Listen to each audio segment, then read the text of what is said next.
ಎಲ್ಲ ನನ್ನ ರೈತ ಬಾಂಧವರಿಗೆ ಉದಯ್ ಕುಮಾರ್ ಪಾಟೀಲ್ ಮಾಡುವ ನಮಸ್ಕಾರಗಳು. ನಾನು ಇವತ್ತಿನ ದಿವಸ ಸಾವಯವ ಗಂಜಲ ಅದನ್ನು ಹೆಂಗೆ ತಯಾರು ಮಾಡೋದು ಮತ್ತು ಅದರಿಂದ ನಮಗೇನು ಉಪಯೋಗ ಐತಿ ಅನ್ನೋದನ್ನು ನಾನು ಇವತ್ತು ನನ್ನ ರೈತ ಬಾಂಧವರಿಗೆ ನಾನು ಸಂಪೂರ್ಣವಾಗಿ ಹೇಳಬಯಸ್ತೇನೆ.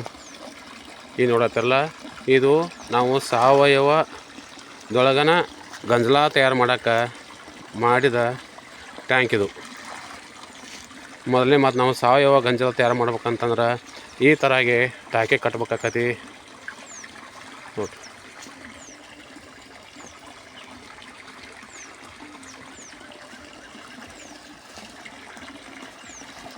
ಈಗ ನಾನು ಸಾವಯವ ಗಂಜಲನ ಯಾವ ಥರನಾಗಿ ಮಾಡಿದೆ ಅನ್ನೋದನ್ನು ಈಗ ನಾನು ಸಂಪೂರ್ಣವಾಗಿ ನನ್ನ ರೈತ ಬಾಂಧವರಿಗೆ ಹೇಳಬಯಸ್ತೇನೆ. ಇದು ನಮ್ಮ ಟ್ಯಾಂಕ್ ಹತ್ತಲ ಇದು 25 ಫೂಟ ಉದ್ದ ಐತಿ, ಆಮೇಲೆ 25 ಫೂಟ ಅಗಲೈತಿ, ಆಮೇಲೆ ಇದು 13 ಫೂಟ ತಗ್ಗೈತಿ ನೋಡ್ರಿ. ಈ ಥರನಾಗಿ ನಾವು ಪೈಲ ನಾವು ಟ್ಯಾಂಕ್ ಕಟ್ಕೋಬೇಕು. ನಂತರ ನಾವು ಟ್ಯಾಂಕ್ ನಿರ್ಮಾಣ ಮಾಡಿದ ಮೇಲೆ ಈಗೇನು ನಾ ಏನು ಮಾಡಿದ್ದೇನೆ ಅಂತಂತಂದ್ರೆ, ಈಗ ನಂದು ಎಮ್ಮೆ ಆಕಳ ಫಾರ್ಮ್ ಐತಿ. ಎಮ್ಮೆ ಆಕಳ ಫಾರ್ಮ್ ಐತಲ್ಲ, ಅದನ್ನು ಏನು ಮಾಡ್ತಾನೆ ಅಂತಂದ್ರೆ, ಈಗ ದನಗಳು ಪ್ರತಿನಿತ್ಯನೂ ನಾ ಮೈ ತೊಳಿತೇನೆ. ಆಮೇಲೆ ಎಮ್ಮೆ ಬಂತು ಮತ್ತು ಆಕಳು ಬಂತು, ಈಗ ನಾವು ಉಚ್ಚೆ ಹೋಯ್ತೇವಲ್ಲ, ಆ ಉಚ್ಚಿ ಆಮೇಲೆ ಎಮ್ಮೆ ಮೈ ತೊಳೆದ ನೀರು, ಆಕಳ ಮೈ ತೊಳೆದ ನೀರು, ಆಮೇಲೆ ಮತ್ತು ಆಕಳ ಹಕ್ಕಿ ತೊಳಿತೇವಲ್ಲ, ನಾನು ಒಂದು ದಿವ್ಸಕ್ಕೆ 3 ಟೈಮ್ ಏನು ಮಾಡ್ತಂತಂದ್ರೆ ನಾನು ಹಕ್ಕಿ ತೊಳಿತೇನೆ. ಆ ನೀರು ಅಟ್ಟು ಎಲ್ಲ ಸೇರಿ ಈ ಟಾಕಿಗೆ ಬರುವಂಗೆ ಮಾಡಿದ್ದೇನೆ ನೋಡತ್ತಿರಲ್ಲ. ಈ ಟಾಕಿಗೆ ಅದಟ್ಟು ನೀರು ಬರುವಂಗೆ ಮಾಡಿದೆನು. ನಂತರ ಆ ಬಂದ ನೀರಿಗೆ ಆಮೇಲೆ ಈಗ ನೋಡತ್ತಿರಲ್ಲ, ಇದು ಬೋರಿನ ನೀರು. ಈ ಬೋರಿನ ನೀರು ಆಮೇಲೆ ಈಗೇನು ಬರತ್ತಲ್ಲ, ಈಗ ಏನು ಗಂಜಲತ್ತಲ್ಲ, ಈ ಗಂಜಲನ ಕೂಡ್ಸ್ಕ್ಯಾರ ನಾನು ಡೈರೆಕ್ಟ್ ಟೈಮ್ಗೆ ಹೊಲಕ್ಕೆ ಬಿಡ್ತೇನೆ. ಈ ಥರಾಗಿ ನಾವು ಮಾಡೋದ್ರಿಂದ ನಮ್ಮ ಬೆಳೆಯೂ ಭಾಳ ಚಂದ ಬರ್ತೈತಿ ನೋಡಲ್ಲ. ಇದು ಸಾವಯವ ಗಂಜಲ ಹಂಗಾಗೈತೆ ಅಂತ ಕ್ಯಾರ ನಾನು ನಿಮಗೆ ತೋರಿಸ್ತೇನೆ ಬರ್ರಿ ನೋಡ್ರಿ. ಇದು ಸಾವಯವ ಗಂಜಲ ತಯಾರಾಗೈತಿ. ಈಗ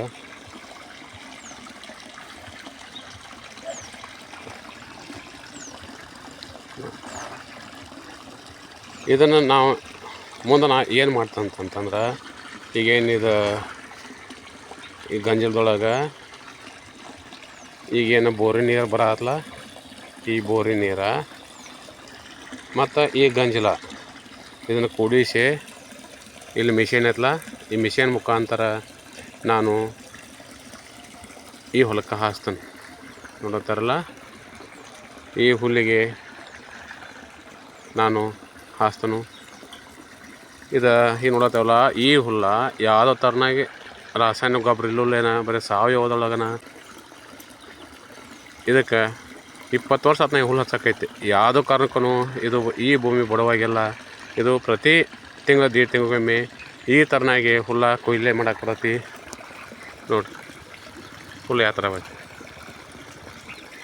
ಇದಕ್ಕೆಲ್ಲ ಕಾರಣ ಸಾವಯವ. ನಾವು ಸಾವಯವ ಮಾಡಿದ್ವು ಅಂತಂದ್ರೆ ನಮ್ಮ ಭೂಮಿ ಒಟ್ಟ ಬಡವಾಗೋದಿಲ್ಲ ಅಂತ ನಾನು ನನ್ನ ಅನುಭವದ ಮೇರೆಗೆ ನಾ ಹೇಳ್ತೇನೆ ನೋಡಿ.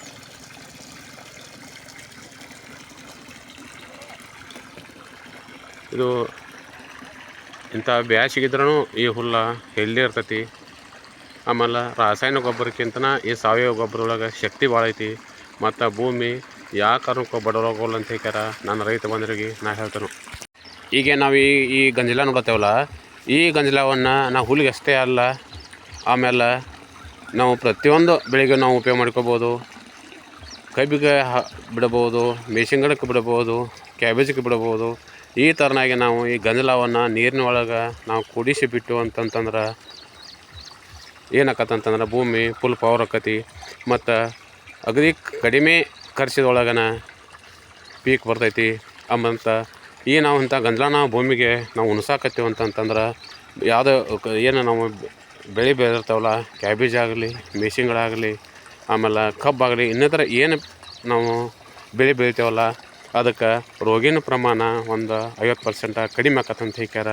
ನಾನು ನನ್ನ ಅನುಭವದ ಮೇರೆಗೆ ನಾನು ಹೇಳಕತ್ತನು. ಈಗ ನಾವು ಅಡಿ ಗೊಬ್ಬರ ಹಾಕಿದ್ರೆ ಅದು ಪೀಕಿಗೆ ತೊಗೋದು ಲೇಟ್ ಆಕತಿ. ಆದ್ರೆ ಈಗ ಗಂಜತ್ಲ ಇದು ಡೈರೆಕ್ಟ್ ನಮಗೆ ನಾವು ನೀರಿನ ಮುಖಾಂತರ ನಾವು ಹೊಲಕ್ಕೆ ಕೊಡಕತ್ತೀವಿ ಅಂತಂತಂದ್ರೆ ಇದು ಅಡಿ ಗೊಬ್ಬರಕ್ಕಿಂತ ಅಗದಿ ಫಾಸ್ಟ್ ನಮಗೆ ಬೆಳೆಗೆ ಇದು ಹತ್ತಂತ ಹೇಳ್ಯಾರ. ನಾನು ಹೇಳ ಬಯಸ್ತೇನೆ.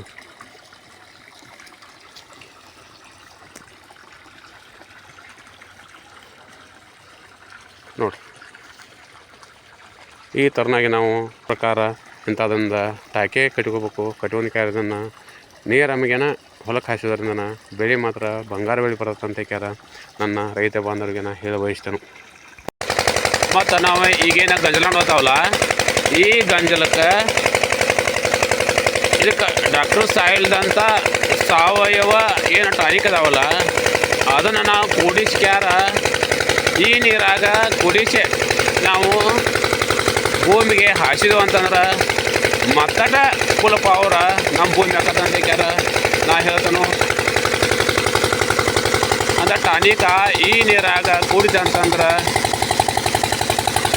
ಬೆಳೆಗೆ ನೇರವಾಗಿನ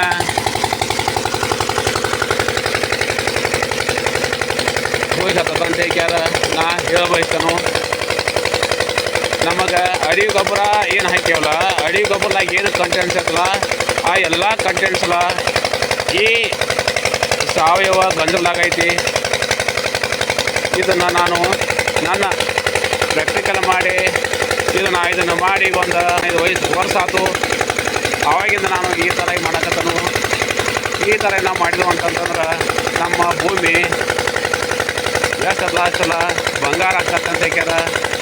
ನನ್ನ ರೈತ ಬಂಧುಗಳಿಗೆ ನಾ ಹೇಳ ಬಯಸ್ತೇನೆ. ನೋಡು, ನಾ ಈಗ ಏನು ಮಾಡ್ತಾರಂತಂದ್ರೆ ಈಗ ಸಾವಯವ ಟಾಕೆ ತುಂಬಿದಾವೀಗ.